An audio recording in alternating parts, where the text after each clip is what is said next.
Badan Pusat Statistik mengingatkan pemerintah agar mewaspadai kenaikan angka kemiskinan akibat penyesuaian harga bahan bakar minyak. Kepala BPS Margo Yuwono mengungkapkan jika harga BBM naik dan pengaruhnya ke inflasi tinggi, maka kondisi ini akan berdampak pada kemiskinan. Margo pun meminta agar pemerintah dan semua pihak terkait belajar dari pengalaman penyesuaian harga BBM pada 2005. Dari data BPS, pada Maret 2005, pemerintah menaikkan harga bensin 32,6% dan solar 27,3%. Kemudian, kenaikan kedua terjadi pada bulan Oktober, harga bensin kembali dinaikkan 87,5% dan solar 104,8%. Kemudian mendorong naiknya inflasi hingga 11,7%. Akibat penyesuaian harga tersebut, inflasi melesat hingga 17,15%. BPS mencatat pada 2006, jumlah penduduk miskin di Indonesia naik menjadi 39,30 juta jiwa dari 35,10 juta jiwa tahun sebelumnya.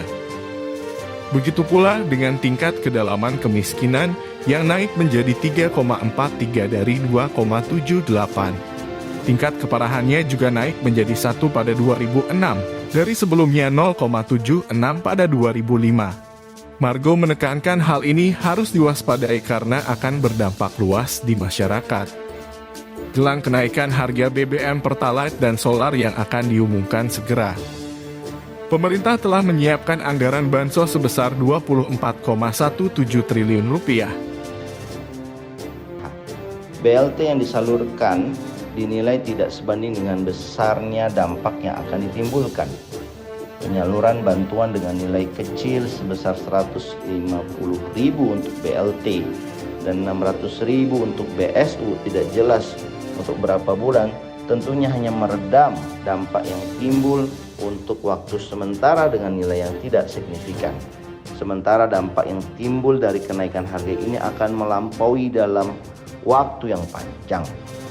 Harga-harga yang sudah naik karena terkena dampak akan sulit untuk turun kembali.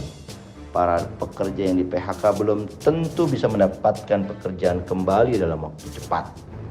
BLT diberikan ke keluarga miskin tidak antisipatif karena yang terdampak bukan hanya masyarakat kecil saja.